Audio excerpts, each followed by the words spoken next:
ఈ మధ్య కాలంలో ఫ్యాన్ వార్స్ ఎంత వరస్ట్‌గా తయారయ్యాయంటే, పవన్ కళ్యాణ్‌కి ఏదైనా జరిగితే, పవన్ కళ్యాణ్‌కి సంబంధించిన వాళ్ళకేదైనా జరిగితే, దానికి అల్లు అర్జునే బాధ్యత అనడం, లేకపోతే అల్లు అర్జున్‌కి సంబంధించిన వాళ్ళకేదైనా జరిగితే, దానికి పవన్ కళ్యాణే బాధ్యత అనడం, దాని మీద పడి ఫ్యాన్ వార్స్ చేసుకోవడం, పిచ్చి కుక్కల్లా కొట్టుకోవడం అనేది సహజం అయిపోయింది. ఈరోజు జనసేన పార్టీకి జనవరి 2024 అంటే ఈ ఏడాది 2024లో జనవరిలో జనసేన పార్టీలో చేరి పవన్ కళ్యాణ్‌కి సపోర్ట్‌గా నిలిచి, పవన్ కళ్యాణ్ గెలుపులో భాగస్వామి అయినటువంటి 'జానీ మాస్టర్' అనేటువంటి తెలుగు సినిమా టాప్ కొరియోగ్రాఫర్ మీద లైంగిక వేధింపుల కేసు పెట్టిన సంగతి తెలిసిందే. అతని దగ్గర పనిచేసేటువంటి సబార్డినేట్ దాదాపు ఆమెని 6 సంవత్సరాలుగా అంటే ఆమె మైనర్‌గా ఉన్నప్పటి నుంచి కూడా తీవ్రంగా వేధిస్తున్నాడు అంటూ పెట్టినటువంటి కేసు ఏదైతే ఉందో, అది ఈరోజు సంచలనంగా మారింది. అయితే దీనికి సంబంధించి కొందరు పిచ్చి కుక్కల్లా మాట్లాడుతున్నటువంటి మాటలేంటంటే, దీని వెనక అల్లు అర్జున్ ఉన్నాడు అని. అల్లు అర్జున్ దీని వెనక ఉన్నాడు అనేటువంటిది ఎంత మూర్ఖత్వమో అర్థమవుతుంది. అల్లు అర్జున్ అనేటువంటి వ్యక్తే కాదు.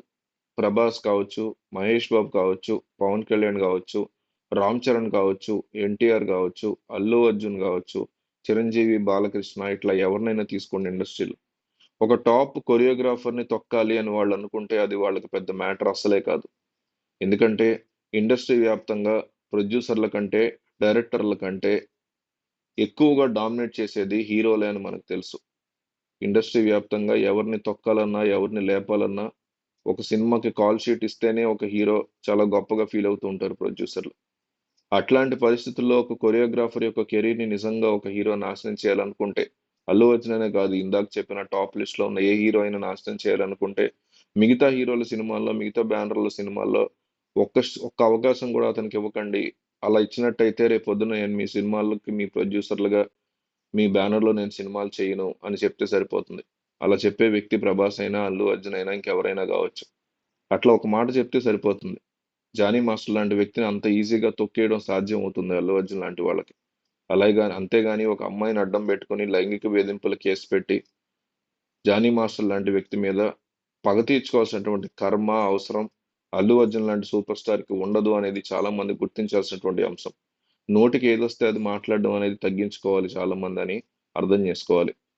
ఎందుకంటే ఆ అమ్మాయి మీద చేయకూడనటువంటి దారుణ అఘాయిత్యం జరిగిందని ఆమె తీవ్రంగా బాధపడుతూ కంప్లెయింట్ ఇచ్చింది.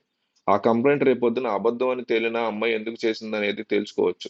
నిజంగా దాని వెనక అల్లు అర్జునో, ఇంకొక హీరోనో ఉంటే పోలీసులు ఖచ్చితంగా బయటపెడతారు. పోలీసులేమి పిచ్చోళ్ళు గాదు. ఆ అమ్మాయి అంత ఫేక్ కేస్ ఇస్తే తీసుకెళ్లి దాని మీద 'జానీ మాస్టర్' వెనకాల 4 టీమ్‌లేసుకొని అతను అబ్స్కాండింగ్‌లో ఉన్నాడు. నిజంగా తప్పు చేయనోడు అబ్స్కాండింగ్‌లో ఎట్లా ఉంటాడనేది గూడా మనం ఆలోచించాలి. ఒకవేళ ఇది ఫేక్ కేస్ అయితే పోలీసులకి ప్రాథమిక విచారణలోనే కాస్త డౌట్ అయినా వస్తుంది. ఈ అమ్మాయి తేడాగానే బిహేవ్ చేస్తుందంటూ అఫీషియల్ గానే చెప్తారు. కోర్టు కూడా పోలీసులకి పూర్తి అధికారాలు ఇచ్చిందంటే తెర వెనక ఏదో ఉందని అర్థమవుతుంది. ప్రతి దాంట్లో కూడా అల్లు అర్జున్‌ని లాగి దానికి సంబంధం లేని వాటిలో అల్లు అర్జున్ లాగడం అనేది చాలా మంది మానుకోవాలి. కేవలం అల్లు అర్జునే కాదు. అల్లు అర్జున్‌కి సంబంధించిన వాళ్ళకి ఏదన్నా అయితే వెంటనే పవన్ కళ్యాణ్ లాగడం అనేది కూడా మానుకోవాలి. ఈ అంశంలో అల్లు అర్జున్‌కి ఎంతమంది సపోర్ట్ చేస్తారో, ఐ సపోర్ట్ అల్లు అర్జున్ అని కామెంట్ చేయండి. ఎంతమంది అల్లు అర్జున్ అభిమానులు యూట్యూబ్‌లో ఉన్నారు? ఎంతమంది అల్లు అర్జున్‌కి ఈ విషయంలో సపోర్ట్‌గా నిలుస్తున్నారనేది మీరు కామెంట్ చేయండి. ఎందుకంటే అల్లు అర్జున్ ఆ అమ్మాయికి రానున్నటువంటి సినిమాలతో పాటు 'పుష్ప 2'లో కూడా అవకాశం ఇచ్చాడని తట్టుకోలేక చాలా మంది ఈ రకమైనటువంటి న్యూస్‌ని కావాలని స్ప్రెడ్ చేస్తున్నారు.